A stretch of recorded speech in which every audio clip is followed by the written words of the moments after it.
మొత్తం మీద తెలంగాణ రాజ్యాధికార పార్టీ ఒక కొత్త నిర్ణయం తీసుకుంది. అంటే గతంలో ఎమ్మెల్సీగా పోటీ చేసినటువంటి ఇండిపెండెంట్గా ఎమ్మెల్సీగా పోటీ చేసినటువంటి తీన్మార్ మల్లన్న పాదయాత్ర ద్వారా 1650 కిలోమీటర్ల పాదయాత్ర ద్వారా ప్రజలకు, అక్కడ ఉన్నటువంటి ఓటర్లకు, అక్కడ ఉన్నటువంటి గ్రాడ్యుయేట్స్కి, అక్కడ ఉన్నటువంటి టీచర్లకు, అక్కడ ఉన్నటువంటి లాయర్లకు అందరికీ దగ్గరయ్యిండు.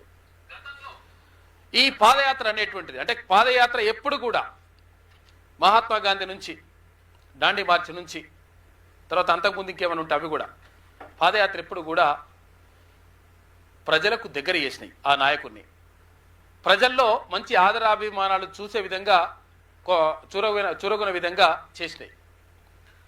గతంలో ఉమ్మడి రాష్ట్రంలో ఉన్నప్పుడు, ఇక ఉమ్మడి ఆంధ్రప్రదేశ్లో కాంగ్రెస్ పార్టీ లేదనుకున్నప్పుడు వైఎస్ రాజశేఖర రెడ్డి పాదయాత్ర మొత్తం కూడా ఒక కుదిపింది. దాంతో వైఎస్ రాజశేఖర రెడ్డి ముఖ్యమంత్రి అయ్యిండు భారీ మెజార్టీతోటి.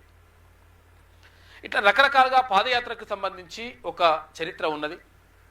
అయితే తెలంగాణ రాజ్యాధికార పార్టీ వ్యవస్థాపక అధ్యక్షుడు తీన్మార్ మల్లన్న పాదయాత్ర చేయాలని చెప్పేసి నిర్ణయించాడు. జూన్ 2వ తారీఖు నుంచి, అంటే తెలంగాణ రాష్ట్రం ఏర్పడ్డ అటువంటి రోజు ఆవిర్భావ దినోత్సవం సందర్భంగా జూన్ 2 నుంచి పాదయాత్ర చేయాలని చెప్పేసి సంకల్పించిండు. దీంతో రాష్ట్రంలో ఉన్నటువంటి ప్రజలందరికీ దగ్గర కావాలి, ప్రజల బాధలు సాధక బాధకాలన్నీ కూడా తెలుసుకోవాలి.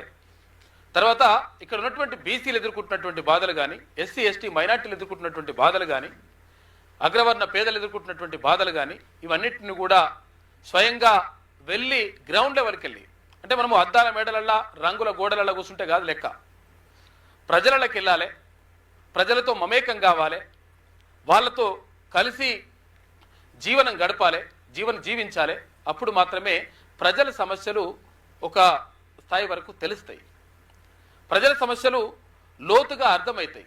కాబట్టి అందులో భాగంగానే గతంలో పాదయాత్ర చేసినటువంటి తీన్మార్ మల్లన్న మళ్ళీ ఇప్పుడు తెలంగాణ రాజ్యాధికార పార్టీ ఏర్పాటు చేసిన తర్వాత, పార్టీ ఆవిర్భావం తర్వాత జూన్ 2 నుంచి తెలంగాణ రాష్ట్ర ఆవిర్భావ దినోత్సవం నుంచి మళ్ళీ రాష్ట్ర వ్యాప్తంగా పర్యటించాలి, అది పాదయాత్ర ద్వారా వెళ్ళాలని చెప్పేసి నిన్న నిర్ణయం తీసుకుండు.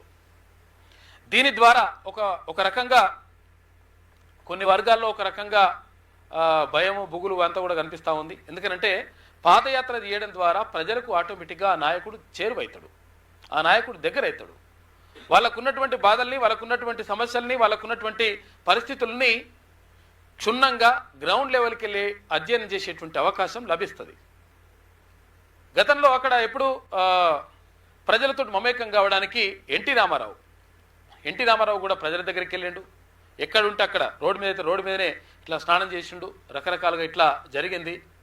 మొత్తం మీద ప్రజల సమస్యలు తెలుసుకోవడానికి ఒక మంచి అవకాశం పాదయాత్ర అని చెప్పేసి తీన్మార్ మల్లన్న గతంలో అది సక్సెస్ అయ్యింది. ఇండిపెండెంట్గా పోటీ చేసినప్పుడు కూడా కొంతవరకు వచ్చేసి, అంటే మొత్తం మీద గెలుపు వరకు వచ్చేసిండు.